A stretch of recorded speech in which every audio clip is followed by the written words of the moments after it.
sur l'Ethernet. Je suis Audrey Nérel, assistante du service marketing et modératrice de ce webinaire avec mon collègue Simon Degré. Le webinaire il sera animé par Alain Lafointe, ingénieur d'application. Pour vous présenter rapidement le concept, du coup, la présentation durera 45 minutes et elle sera suivie d'une session de questions-réponses de 15 minutes environ. Comme on a dit, on n'est pas engagé contractuellement. Si nous n'avons pas le temps de répondre à toutes les questions, on reviendra vers vous individuellement. Donc, sur le chat, n'hésitez pas à laisser vos coordonnées pour qu'on vous recontacte, le nom, le prénom, l'entreprise et le moyen de communiquer avec vous. Donc, soit le mail si vous préférez ou votre téléphone. Pour le confort de tous, sachez que votre webcam et le micro seront coupés ainsi que l'option main levée.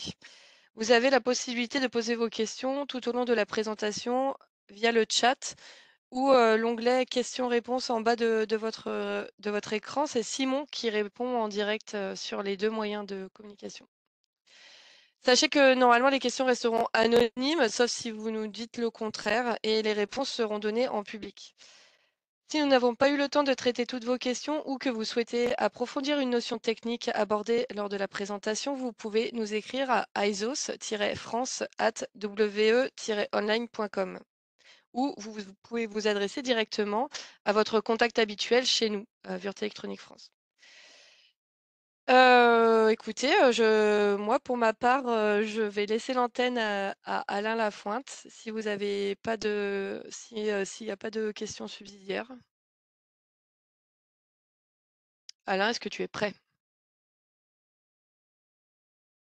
Yes, Alain, est-ce que madame. tu m Oui. ah, tu m'as fait peur. Je te laisse reprendre, la main? Bien, chef. Tac. Hop.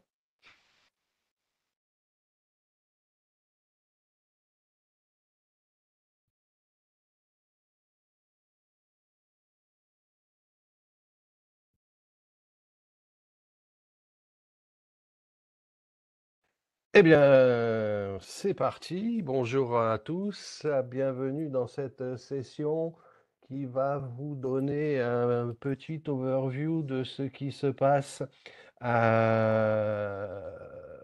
le monde de l'Ethernet, les dernières nouveautés, les questions qui sont toujours récurrentes encore aujourd'hui, hein, depuis l'existence de l'Ethernet. On va balayer les différents types de transfo Ethernet que l'on peut utiliser, comment on peut les changer, quels sont les bénéfices, quels sont les coûts.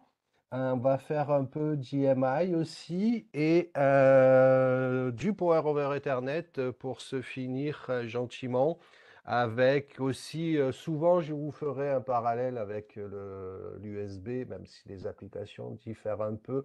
La philosophie de transférer de la data et du power en même temps est quand même très similaire. Et puis on va voir que l'Ethernet a pris une voie et puis l'USB, notamment le type C, a pris une deuxième voie. Donc, à l'origine, hein, dans le monde des dinosaures, quand on était dans un monde libre, sans Covid, sans rien du tout, on a commencé avec le dibasté.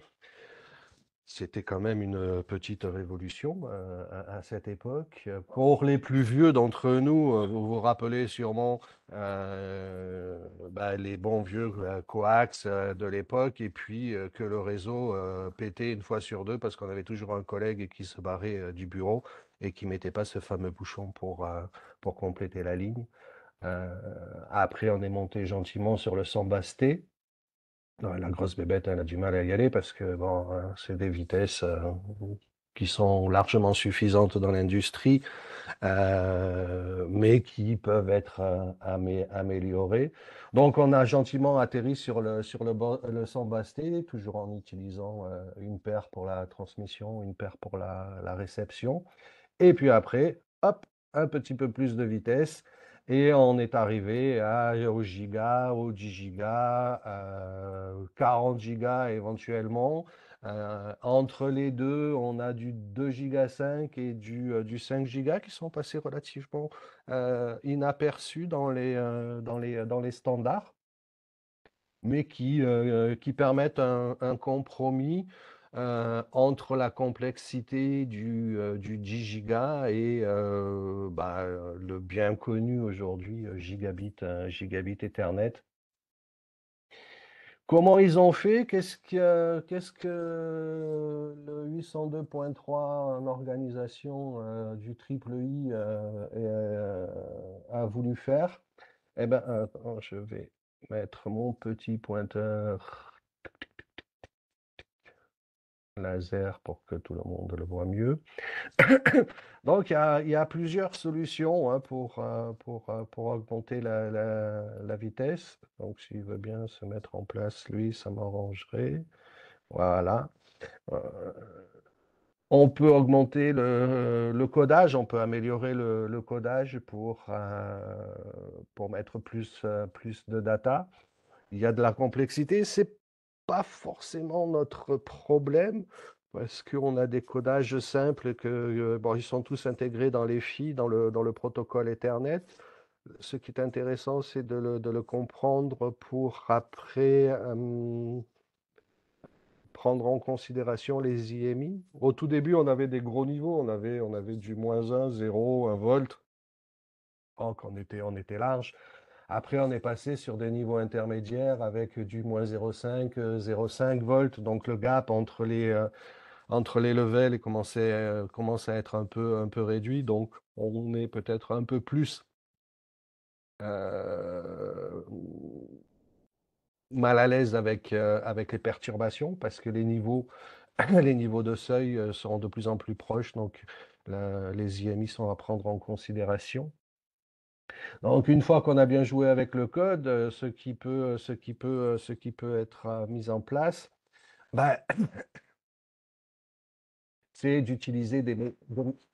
Ah, ça, je vous présente mes chiens. Quand ils sont pas d'accord avec ce que je dis, ils gueulent. Ou quand ils veulent un biscuit, ça dépend des moments. Donc, ça y est, je viens de les tuer. Normalement, on est bon jusqu'à la fin. Donc, on peut améliorer les câbles du bon vieux de l'époque 4.3, 4.4, 4.5, 4.5e. On en reparle dans 2 secondes sur cette catégorie de câbles. Et après, ce qui pouvait être fait aussi, c'est multiplier le nombre de voies. Un câble traditionnel, il y a 4 paires.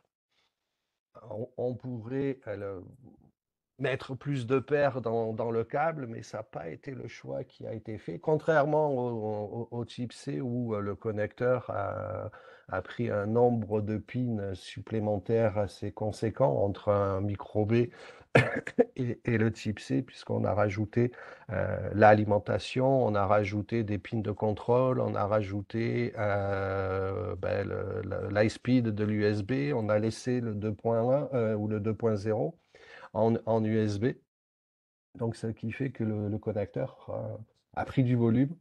L'Ethernet a gardé le type RJ45 et donc a voulu faire des améliorations sur les catégories de câbles. Entre le 4.5 et le 4.5e, c'est presque kiff, si ce n'est qu'on prend plus en considération le nombre de pitch ou de torsions sur chaque paire pour limiter le crawl stock, pour limiter les interférences.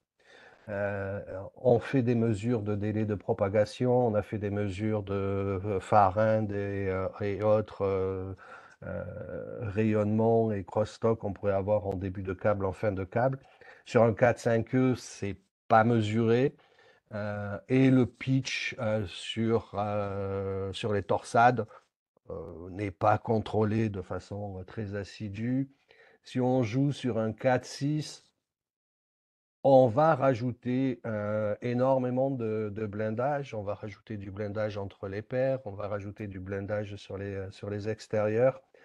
On va contrôler et on va augmenter le pitch des torsades pour améliorer justement le fait de ne pas avoir trop de crosstalk entre les deux.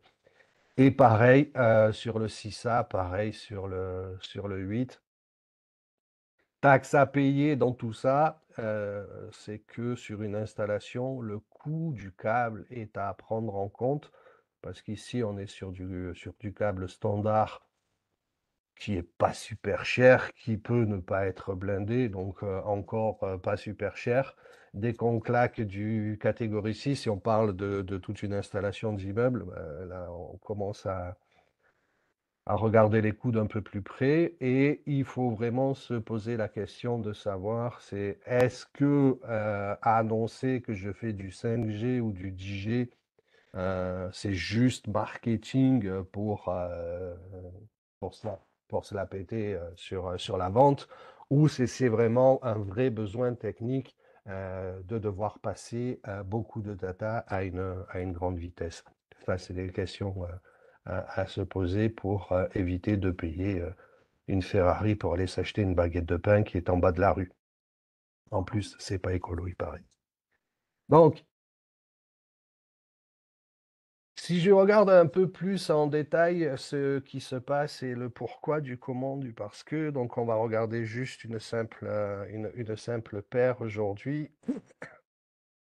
Le FI ou le processeur qui intègre le protocole Ethernet euh, n'intéressera que les softeux, pour ceux qui vont développer le code. Et après, pour les gens du hardware qui doivent construire la carte, faire le routage, mettre des composants autour, on va regarder un peu plus en détail ce que veut dire le transfo Ethernet ou le LAN transformer qui est souvent appelé. Donc la première des utilisations, parce que normalement l'Ethernet est un port ouvert, veut qu'il y ait une isolation entre les systèmes connectés. L'isolation choisie, c'est 1500 volts fonctionnels. Donc, la façon la plus simple de faire une isolation 1500 volts fonctionnelle, c'est pas de mettre des CAPA. À une lointaine époque, Silicon Lab avait sorti des chips avec de l'isolation capacitive, mais c'est quand même clairement plus simple de le faire via du transfo. Et après, on a besoin de faire attention aux immunités en bruit, aux émissions de bruit. Le standard vous impose des minimums de filtrage pour s'assurer que ça soit interopérable, hein. Moi, quand on se branche sur un port Ethernet, on se fout de savoir qui est de l'autre côté du moment qu'on arrive à communiquer ensemble. Donc, il faut s'assurer qu'il y ait un minimum de bruit sur la ligne. Donc, il n'y a pas de mode différentiel, de bruit de mode différentiel sur un port Ethernet. Ce qui reste à traiter du fait du jitter entre les plus et les moins, il y a toujours un petit décalage. Donc, j'ai toujours une présence de bruit de mode commun.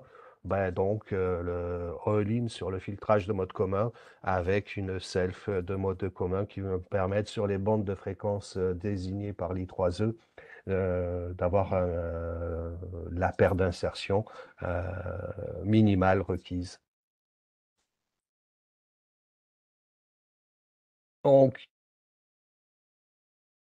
à l'ancienne, le transfo Ethernet pour du 100 base T ou du 10 100 base T, il y a deux voies, un TX et un RX. Traditionnellement, ces transfos et ces selfs de mode commun sont sur des tors et à 99% de la production, ça c'est fait par des petites mains, des petites chinoises à l'occasion parce que 90% de la production est fait en Chine. Donc, elles viennent avec une aiguille récupérer les fils et puis elles font du tricotage autour en fonction du nombre de tours. La production automatisée, bizarrement, était moins performante qu'une production manuelle en général pour ce genre de petits bébés. Pour avoir essayé de le faire, moi je suis pas performant hein, parce que moi j'en faisais un quand les ouvrières à côté de moi, elles étaient peut-être à leur 10e. Donc, c'est un vrai savoir-faire de faire du tricotage sur des transfos aussi petits que ça. Et pourquoi aujourd'hui, en 9 fois sur 10, le bottom a disparu? C'était pour éviter les problèmes à la refusion avec un boîtier complètement fermé. Euh, Ça chauffait un peu trop, il y avait rien pour laisser passer l'air chaud, donc il y avait souvent euh, des capots qui éclatent du fait de la refusion. Donc ils ont tous les fabricants ont viré le bottom pour que la dissipation se fasse le plus facilement possible. Si on parle de transfo Ethernet pour le médical, on parlera d'isolation renforcée. Donc en primaire et secondaire, il va falloir rajouter sur des isolations renforcées un minimum de 8 millimètres de creepage, ce qui explique que systématiquement un sambasté médical sera beaucoup plus large qu'un transfo industriel standard, parce qu'il va falloir que je rajoute le clippage sur le secondaire, par exemple, et que je change la taille du fil, parce que à la place de mettre du fil classique, on va mettre des fils au moins basiques en isolation. Donc, on va pas mettre cela. Bon, ça, c'est pour la petite histoire. Donc, le signal va passer au travers du transfo. Bon, il y en a un petit couplage et un chouille de perte d'insertion. Donc, rien à signaler. La self de mode commun, qui normalement ne voit pas le mode différentiel ou le voit très peu, je vais avoir aussi une petite perte d'insertion. C'est pour ça que pour les bandes de fréquence, on donne toujours les caractéristiques des pertes d'insertion maximales sur ce transfo. En général, dans les bandes de fréquence qui nous concernent, on aura du moins 1,1, 1,2 ou 1,3, ce qui reste relativement correct pour éviter d'avoir trop de pertes de signal à la sortie. On verra tout à l'heure un exemple là-dessus.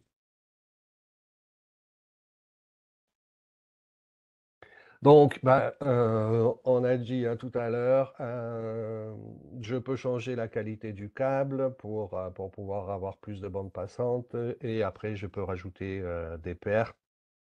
Donc là, c'était du unidirectionnel. J'avais un TX, j'avais un TX.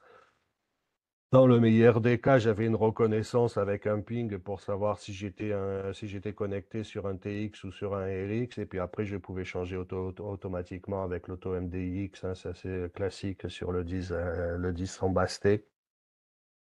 Pour le gigabit et plus, on n'a plus ce problème parce que c'est du full duplex sur toutes les paires en même temps.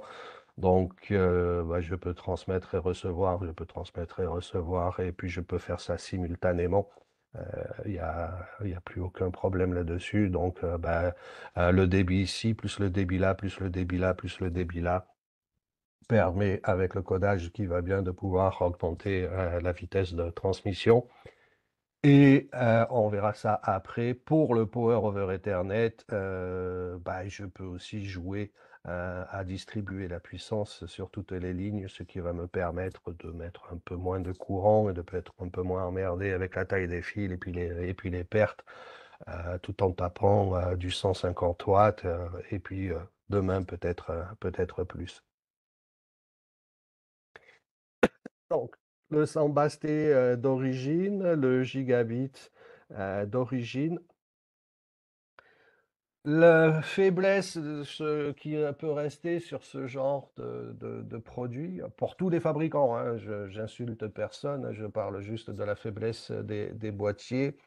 Ça dépend la torsion que j'ai ou la force appliquée sur le fil. Je pourrais éventuellement en casser un, donc ça me fait du SAV. Sur la soudure, la planaérité des pins aussi pouvait de temps en temps être un problème parce qu'elles ne sont pas la coplanaérité, donc elles ne sont pas parfaitement alignées. Donc en refusion, je pouvais avoir des pins non soudés parce qu'elles étaient un peu tordues. Ça peut arriver, tout dépend ce qui s'est passé. Euh, c'est des cas d'usage de SAV. Pour ceux qui ont des gros volumes de production et qui veulent pas ce genre de problème qui est déjà connu, on peut aller jouer sur de nouvelles versions qui permettent d'être beaucoup plus flexibles. Donc la géométrie, vous voyez, la géométrie des transfos et des modes communs a complètement changé. Là, c'est du full automatique. Ça vous permet de faire un macro composant qui souvent est sur les mêmes jeux d'empreintes qu'un transfo standard. Donc ça vous permet de pas vous emmerder avec le routage. Donc là, le capot métal qui a d'habitude dessus a été enlevé juste pour faire la photo, hein. Vous voyez qu'il a été méchamment coupé sur les extrémités. C'est juste pour vous montrer l'intérieur. Le capot étant aussi utilisé pour le pick and place, comme ça la buse vient se coller sur le capot, elle vient pas besoin de venir chercher un truc et déséquilibrer avec le poids. Deuxième avantage de ce type de structure, c'est que soit vous achetez le macro composant tout seul, soit vous pouvez splitter et acheter les transfos et les selves de mode commun, ce qui vous donnera un poil plus de liberté dans le routage de vos ports de com. Ça, c'est chez nous, c'est du ST-ST, c'est du Tiny Transformer, donc ça respecte les valeurs d'inductance de l'I3E et les 1500 volts d'isolation.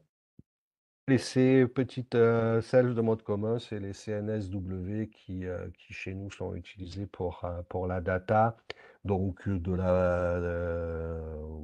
la bas débit jusqu'au très débit, puisque sur notamment sur l'USB 3.0, ce genre de bestioles sont qualifiées, ce qui veut dire que l'inductance de fuite de ces CNSW, de ces selves mode commun, est relativement faible, ce qui permet de ne pas avoir de distorsion de signal jusqu'à des vitesses très élevées. Donc c'est typiquement ce genre de produit à utiliser sur de la com. Hop là. Un petit mot sur les RJ45 parce qu'on se pose souvent la question, qu'est-ce que je gagne en mettant un RJ45 tout intégré? Qu'est-ce que je perds? Donc le tout intégré, ça sur la gauche là, c'est le schéma de base joli de ce qu'on peut vous montrer. Donc vous intégrez terminaison de Bob Smith, on va en reparler un petit peu après. Les LED, les selles de mode commun et les transfos. Donc ça peut faire 7, 8 composants en all-in-one. Donc si je prends un sens de coût de pose de composants, je gagne un peu d'argent.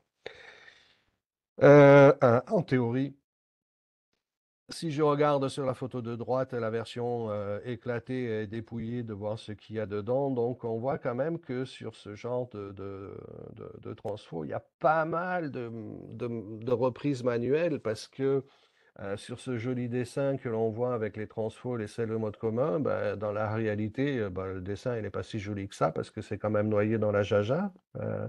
Donc c'est de la reprise manuelle, il y a toute l'implantation des composants et puis l'assemblage, c'est de la reprise manuelle. Donc, une version éclatée, normalement transfo, plus RJ45, plus terminaison de Bob Smith, plus éventuellement des LED optionnels. En coût, aujourd'hui, je pense que je suis moins cher sur la version éclatée. Par contre, en termes d'intégration, ben, en termes d'intégration, je vais pas faire mieux que le RJ45. Donc, quand on a des problèmes de place, ben, on va payer peut-être quelques cents de plus, une version RJ45, parce qu'il y a le blindage, le doigt de blindage, blablabla, qu'une version éclatée où je vais avoir besoin de prendre un peu plus de place sur mon PCB. Plusieurs configurations que l'on va retrouver de transfo et en général, on n'est pas à l'aise de changer parce qu'il y a une note d'appli qui traîne d'un fabricant. Et quand une note d'appli de fabricant existe, on se dit toujours, à tort ou à raison, des fois à raison, des fois à tort, comme ça je laisse le suspense. S'ils ont mis ça, c'est que ça marche avec ça et puis je vais pas le changer. Bof. Oui, mais non. C'est comme sur une alimentation à découpage, on peut quand même, euh, on a quelques degrés de liberté pour s'amuser quand on sait les impacts des éléments. Donc là, ben, qu'est-ce qui se passe ici? Il y a plusieurs versions. Première version, c'est celle qu'on peut trouver chez certains fabricants. Et là, pour le coup, pour mon avis personnel, c'est à tort.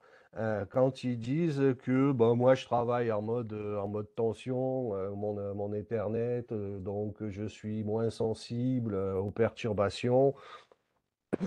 Et dis, ok, sauf que tu n'es pas en train de me parler d'immunité, tu es en train de me parler d'émission. Donc, libre aux gens d'utiliser juste le transfo d'isolation et puis d'oublier quelque part la selle de mode commun. Ou alors, on prend cette version en format ST-ST et on va rajouter la CNSW. Ça peut prendre du sens. Mais juste mettre juste le transfo d'isolation sur un Ethernet, c'est laisser le bâton à une immunité mal respectée quelque part. Le standard le plus commun, donc c'est celui qu'on a vu tout à l'heure, c'est transfo, celle de mode commun. Avec le sempiternel débat entre là et là, c'est où c'est que je mets le transfo, où c'est que je mets la self de mode commun dans mon design en partant du principe que par exemple ici j'ai le Phi et là j'ai le RJ45. Donc ça veut dire que ma self de mode commun est direct au cul du connecteur et le transfo, bah, il est un peu plus loin sur la ligne. Et de l'autre côté, on a pris l'idée inverse. On a isolé directement au connecteur et puis on a mis le filtrage côté Phi. Euh, En termes d'immunité, c'est n'engage que moi, mais en termes d'immunité, moi, quand je filtre ma carte, mon filtrage, je le mets à l'entrée pour éviter que le bruit puisse se propager de façon inappropriée quelque part. Bon, moi, je privilégie cette structure de transfolan, le RJ45 ici, directement mon filtrage et le transfo d'isolation. Et puis le point milieu ici, on va voir après le point milieu ici qui est traditionnellement balancé sur la résistance de Bob Smith pour donner un petit étage supplémentaire de filtrage de mode commun. Après, ce qu'on va trouver, c'est la structure entre celle-là et celle-là. C'est que le point milieu du transfo est claqué dans la selle de mode commun. Donc, j'ai une selle de mode commun, 3 corps, qui me donne un étage de filtrage supplémentaire. Donc là, on va commencer à parler d'environnement quand même un peu sévère où j'ai besoin de me prémunir un peu plus contre le bruit. Donc ça, c'est en fonction des applications, si vous faites du résidentiel, si vous faites de l'industriel, les classes que vous voulez. Les classes que vous voulez avoir, classe A, classe B, ça c'est votre marketing, c'est votre design pour savoir quels sont les niveaux que vous voulez respecter, donc quels sont les étages de filtrage que vous voulez rajouter. Une autre version aussi, ça c'est une très vieille version du Sambasté, voire même du 10. J'avais un filtrage supplémentaire sur la transmission ou sur la réception. Sur le gigabit, aujourd'hui, on va trouver cet étage-là multiplié par 4. Donc, un autotransfo, save de mode commun et un transfo. L'autotransfo donnant, pareil, un étage supplémentaire de filtrage de mode commun. J'ai le bruit qui arrive ici, qui arrive là. Redirection sur le point milieu et bim, boss encore avec la résistance et la capa. Donc j'ai deux étages de filtrage de mode commun. On verra j'ai quelques mesures à vous montrer entre les perfs de celui-là versus les perfs de celui-là, format complètement standard. Après, il y a une autre version ah, ça, c'est le PoE. Donc, version PoE, c'est exactement la même chose, sauf qu'il faut s'assurer que rien ne sature. Donc, j'ai des couplages entre les noyaux. J'ai des mesures qui sont faites pour m'assurer de l'asymétrie que je pourrais avoir sur les résistances de fil et donc d'avoir un DC bias, un courant de bias qui circulerait dans le transfo qui sera plus ou moins important en fonction de la puissance du PoE que je veux faire utiliser et donc m'assurer que ce petit monde ne sature pas. Et le dernier qui peut être en dernier ressort intéressant, c'est deux étages de self de mode commun, dont un étage qui est très dédié à la fréquence de l'horloge du Phi. Quand vous avez un Phi qui est un peu chatouilleux et que vous avez des raies qui apparaissent à 125 et 250 MHz et ben que la source, c'est le Phi, puis c'est l'horloge du Phi qui vous chatouille. C'est du pin-à-pin compatible avec une version comme ça que vous allez retrouver dans les RJ 45. Donc c'est du pin-à-pin compatible. Donc en cas de coup dur et en cas de problème avec un IC capricieux, on peut se sauver un design en appliquant cette structure avec celle-là qui atténuera dans la bande des 100-300 MHz. Et celle-là, elle fait son taf comme d'habitude avec les contraintes de l'I3E. Donc, notre ami Boss Smith, donc là, on est côté immunité, hein. J'ai une source de bruit qui va venir polluer mon câble parce que très souvent, mon câble, de toute façon, il est pas blindé parce que ça coûte cher. Donc, j'ai pas envie de le mettre. Donc, qu'est-ce qui va se passer? Ma perturbe de mode commun va arriver sur la selle de mode commun. Donc là, sur le coup, le design est placé. J'ai le RJ45 qui se promène par là. Donc, j'ai mon couplage, j'ai mon bruit qui arrive, ma selle de mode commun. Donc, j'ai un premier blocage qui apparaît pour atténuer ma perturbation. Un résiduel qui va passer et qui va être balayé, absorbé par Bob Smith. Donc, les puristes critiquent les valeurs parce que historique, Bob Smith, c'était vraiment un mec qui s'appelait Bob Smith et qui avait mis un brevet là-dessus à l'époque lointaine. Le brevet est tombé dans le public depuis longtemps maintenant. Donc, il y avait du 75 ohms parce qu'a priori, c'est en fonction de l'impédance du câble utilisé. Et 75, ça fait 150. Donc, c'était des câbles à 150 ohms, je pense. Aujourd'hui, le non blindé, c'est plutôt 100 ohms. Donc, il y en a plein qui écrivent sur les valeurs de résistance, mais globalement, on s'en fout. L'idée, c'est de donner un chemin basse impédance sur le résiduel de bruit. Et après, au travers du transfo, même si j'ai des kappa parasites primaires, secondaires, le résiduel de mode commun qui va finir ici, probablement c'est du 1 par 1000, donc en atténuation. Donc le pouillème de mode commun qui va aller sur le Phi ou sur le pros en général. Avec un bon routage, en général, il n'y a plus aucun problème. Qu'est-ce qui se passe avec l'autotransfo? Ben, l'autotransfo, je rajoute un étage. Mon mode commun arrive par le même endroit. Vu la polarisation, ben, mon transfo capte une grosse partie sur une bande donnée, hein, parce qu'on parlera des propriétés magnétiques du transfo. Donc sur une bande de fréquence donnée, PPR, il va rentrer en jeu. Point milieu directement, pareil sur Bob Smith. Celle de mode commun pour continuer le travail, un pouillem de transfo pour continuer le travail, et puis dans des environnements pareils, un peu sévères, ou si je ne suis pas un expert en routage et si c'est un de mes premiers designs en gigabit,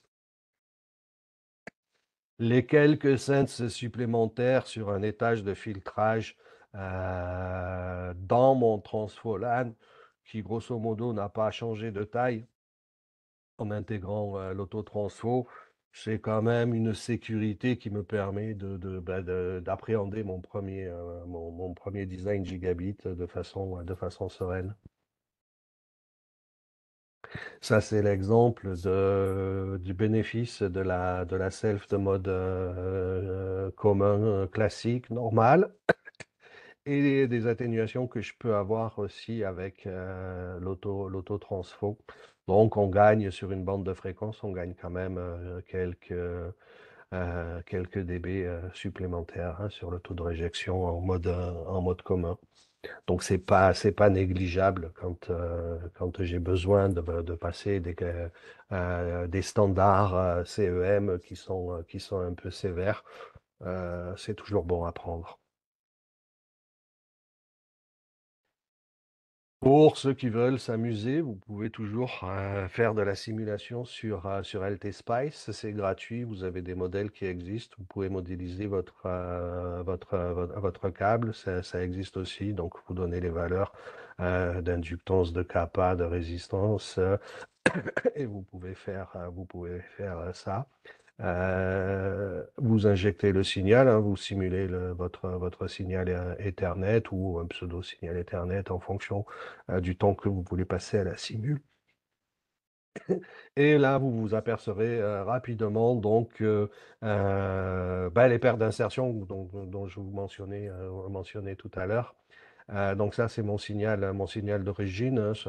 C'est quoi ouais, ça ressemble vulgairement à du MLT quelque chose. Donc, juste à la sortie du transfo, hein, je commence à avoir une petite paire d'insertion, puisque on a dit tout à l'heure que globalement, je devais être à un petit dB quelque chose. Donc, je vais avoir une perte d'insertion.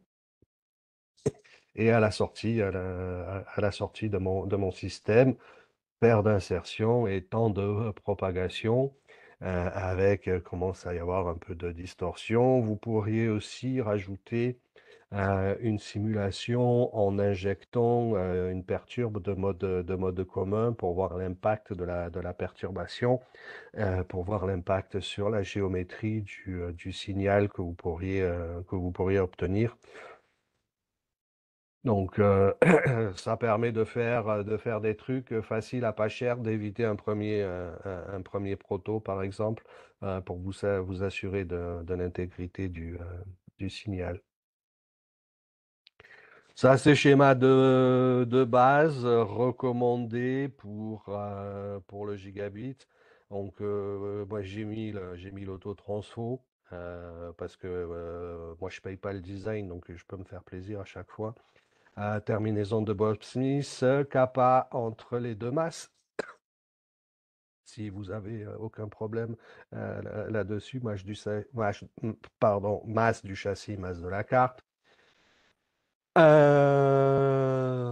TVS pour les décharges électrostatiques, on peut en parler.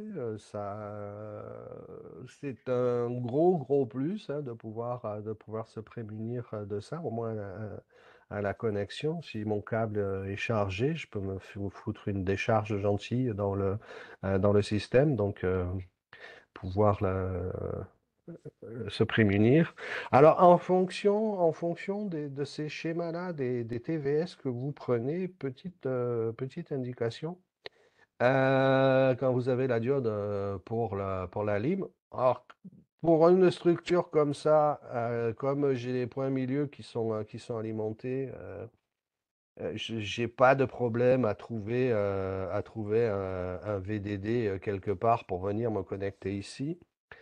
Si tant est que je suis sur une application où je n'alimente pas le point milieu et que je me mette ce produit-là, il faut pas laisser la papate en l'air parce que elle n'est pas flottante.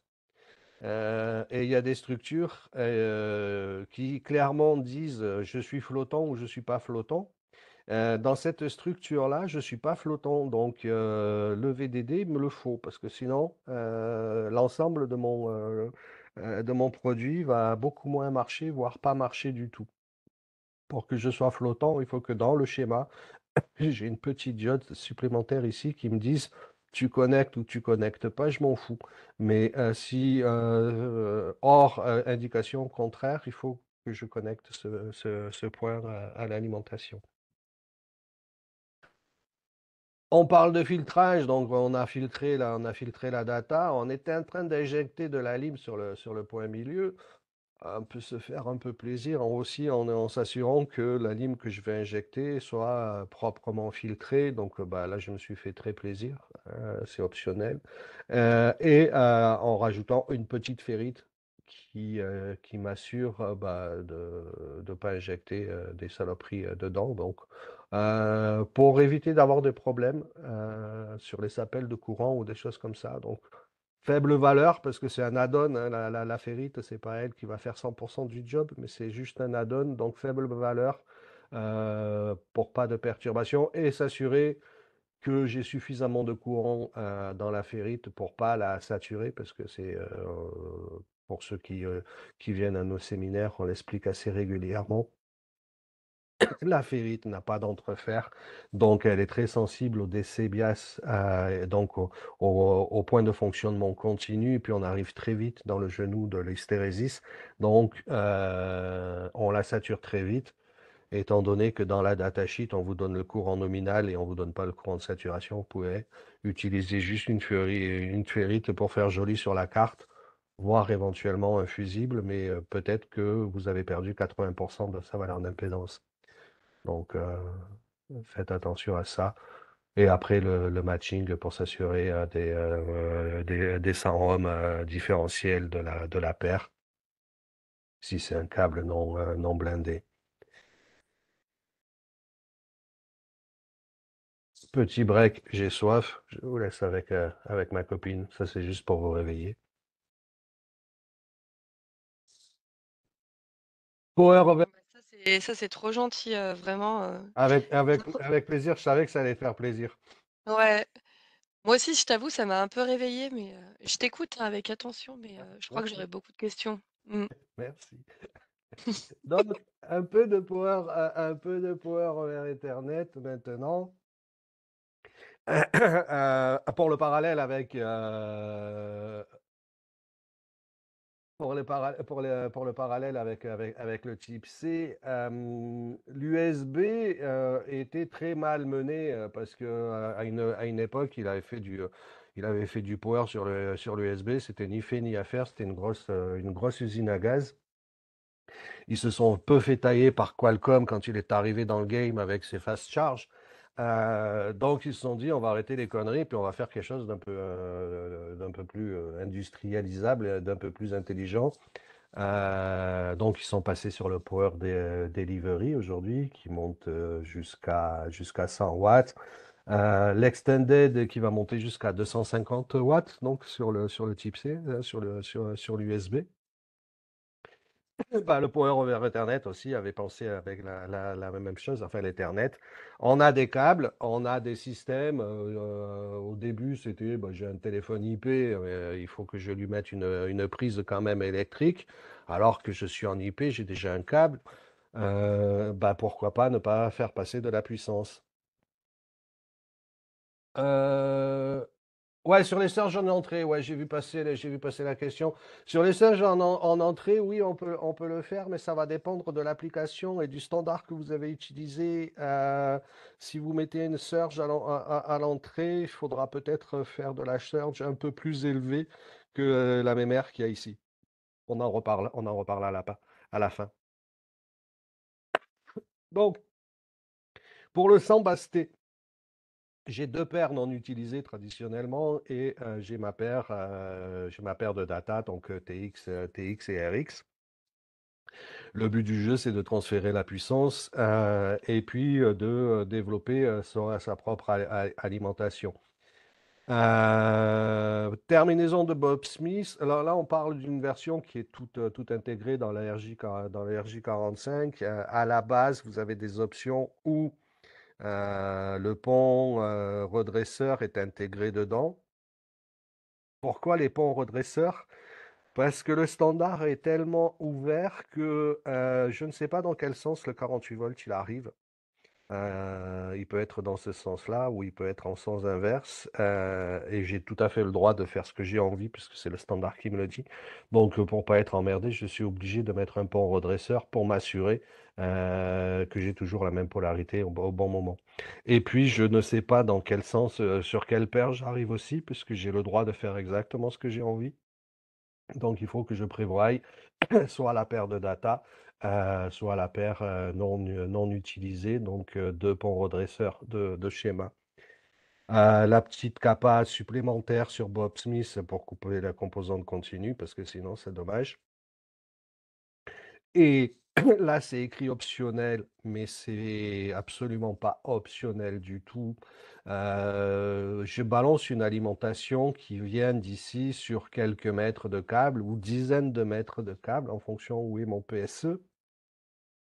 Donc, je peux récupérer toutes les saloperies de la Terre sur mon câble. Je filtre ma data. Je suis forcément très obligé de filtrer mon alim. Donc, pareil, minimum d'entrée, on verra le schéma après, mais minimum d'entrée, c'est self de mode commun. Parce que si je me protège ici, que je ne me protège pas là, ça a quand même un non-sens. Et pareil, vous avez la possibilité, en fonction des puissances, puisqu'on parle de 150 watts et voire plus aujourd'hui, en partant de 3 watts, 3, 7, 13 de l'époque, jusqu'à 150. Donc il faut s'assurer que PPR, il présente la bonne inductance avec ce fameux DC bias, si on parle du déséquilibre de résistance entre les fils. Donc, je ne suis pas censé avoir le même courant qui va passer. Donc, j'ai un léger déséquilibre.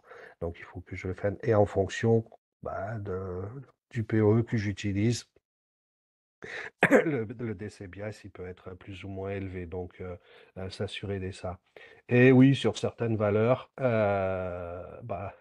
n'est pas comme devrait être le 802.3. Donc, c'est comme ça. Mais ça marche quand même, hein. Donc, soyez pas surpris si pour le PoE+, les valeurs d'inductance du transfo changent.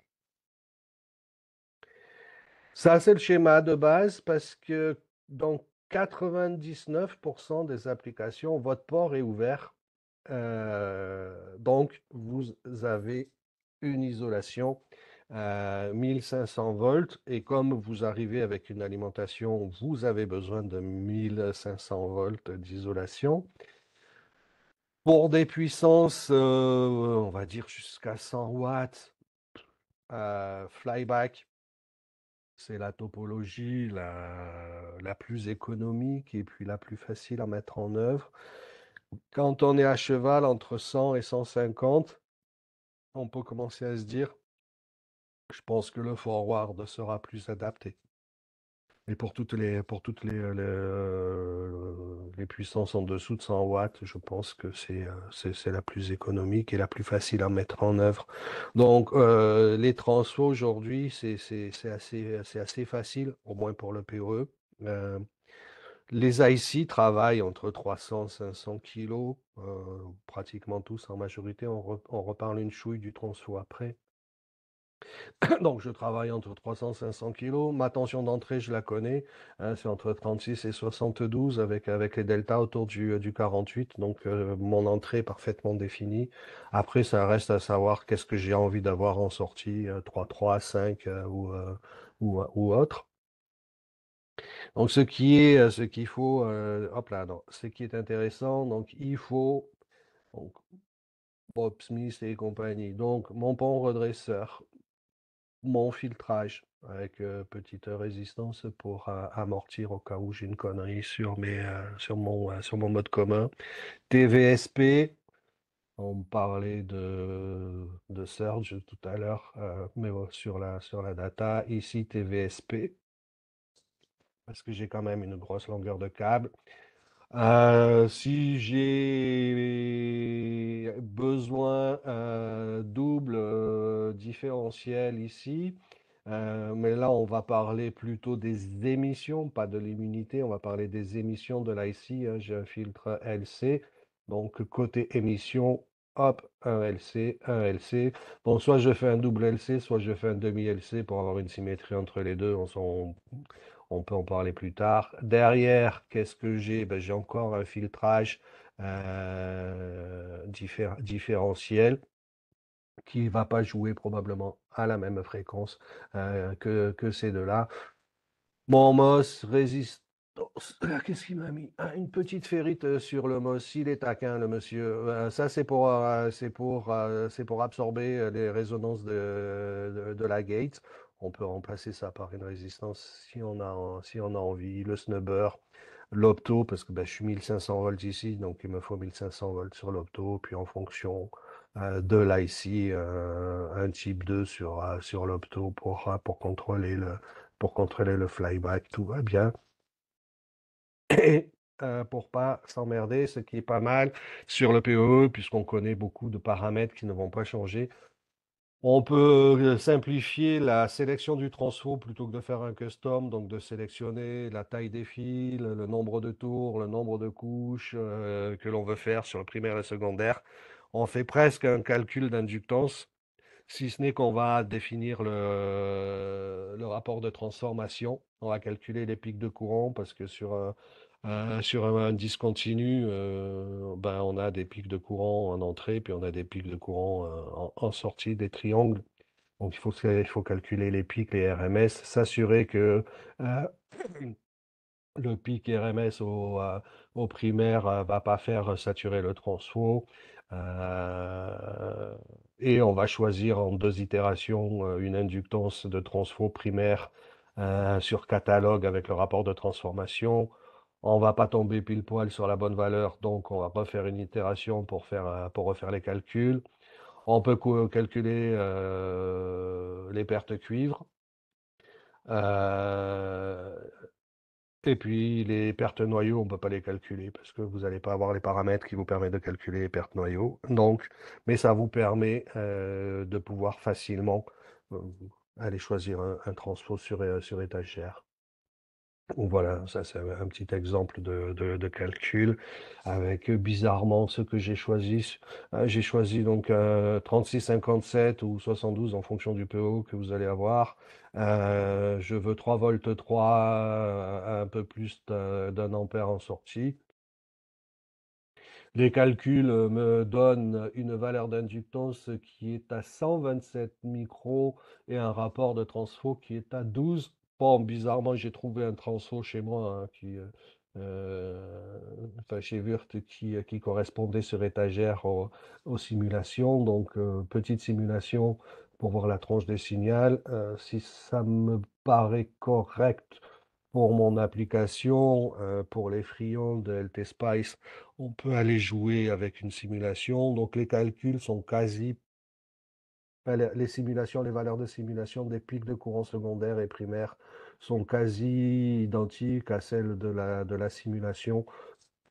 Donc, dans ces cas-là, si c'est vendredi après-midi, je considère que je suis en week-end parce que j'ai fait mon taf. Et lundi, on fait le schéma et puis on envoie ça au routage.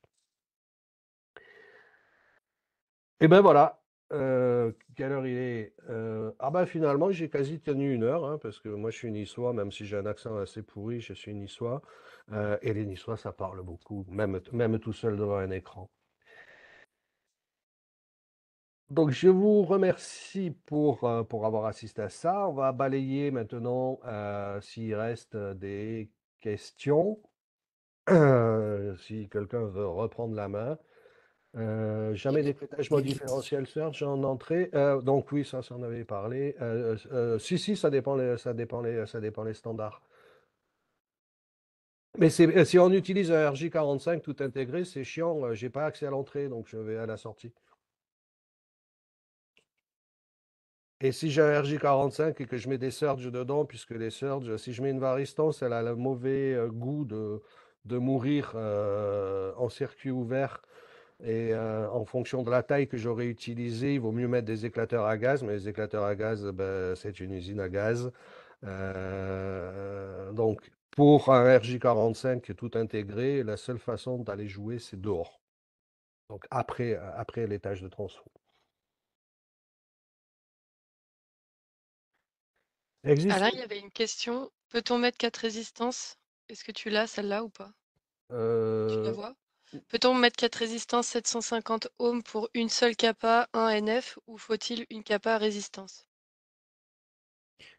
Euh, Est-ce qu'on peut mettre bah, ça, ouais, associer une kappa à chaque résistance, est-ce qu'on peut les enlever ou quel est l'impact si on met une seule kappa et quatre résistances? moi, j'aime bien que chaque ligne soit indépendante, comme j'aime bien que les points milieu des transfos soient reliés à une kappa chacun.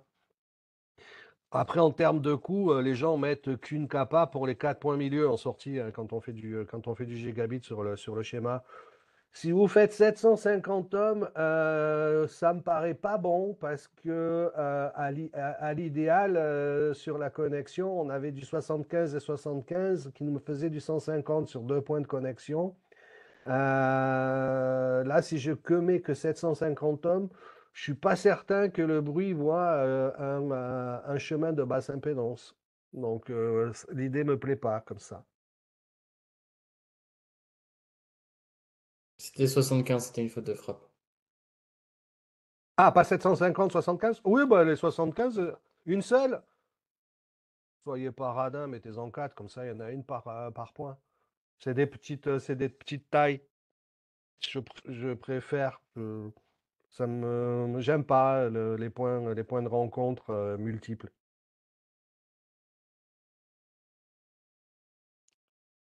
Ok, merci. Il y avait une autre question dans le chat. Existe-t-il des alim en alternative sur les réseaux PoE?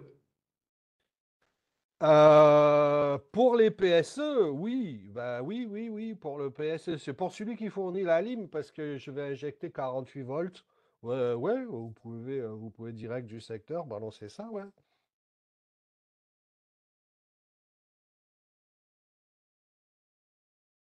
C'est des grosses alimes, hein, parce que c'est ce que je dois fournir moi, sur le PSE, c'est 48 volts. Donc je peux faire un secteur 85, 260 avec mon alim et fournir un 48 volts. Tout dépend le PSE que vous voulez utiliser, oui. Il y avait une dernière question, mais tu y avais plutôt répondu pendant la présentation. C'était quel est l'impact, enfin, d'avoir une self de mode commun côté câble, alors que des fois elle est côté fi, mais du coup c'était par rapport à l'humidité, tu avais répondu.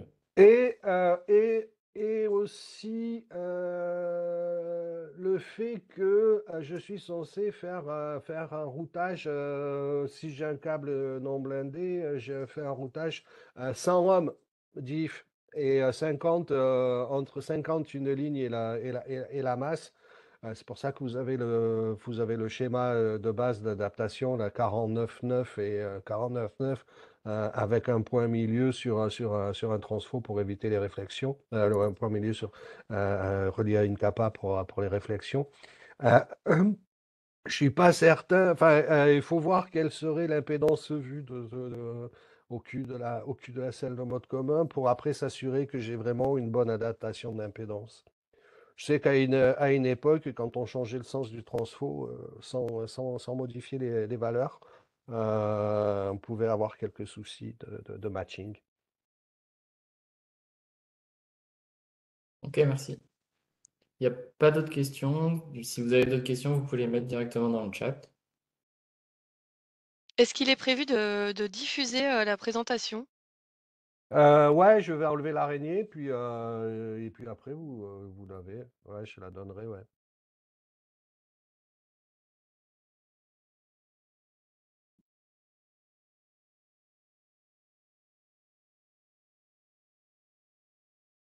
Vous êtes toujours là? A Oui, oui, priori, là. Ouais. ouais, du coup, on attendait juste de voir s'il y avait encore des questions qui arrivaient, soit dans le chat, soit dans la rubrique questions et réponses. Mais a priori, tu as été assez clair, donc j'ai l'impression qu'on va pouvoir rendre l'antenne. Bon, Merci Alain. en 30 minutes, c'est plutôt un teaser pour faire un petit refresh et puis pour susciter l'intérêt. Si vous avez des questions, vous savez où on est, puis vous nous recontactez. Si vous voulez des visites de nos chers commerciaux et de nous-mêmes, vous êtes welcome de nous inviter. Comme ça, on boit le café. Ouais, c'est une bonne idée. Merci Alain. On va également aussi mettre à disposition l'enregistrement qui sera disponible sur la chaîne YouTube du groupe prochainement. Donc voilà. Il y aura d'autres webinaires en cette fin d'année. Restez connectés, suivez-nous sur la page LinkedIn pour avoir toutes les actualités de WeFrance. Je pense qu'on va pouvoir rendre l'antenne. Merci à tous d'avoir participé à ce webinaire. Merci Alain pour la Avec, pla- présentation. avec plaisir. Et merci Simon pour la maintenance derrière les écrans et ton activité sur le chat et les questions-réponses. Un plaisir. Technicien de maintenance maintenant. T'as Au pris, top. t'as pris du galon. C'est ça. Tu veux quoi comme titre? Je te le rajoute si tu veux. Intermittent du spectacle. C'est bien Non, ça ça. fait toi. Merci à tous et bonne journée, bonne continuation et suivez-nous sur la page pour avoir toutes les actualités. Merci, bonne journée. Au revoir.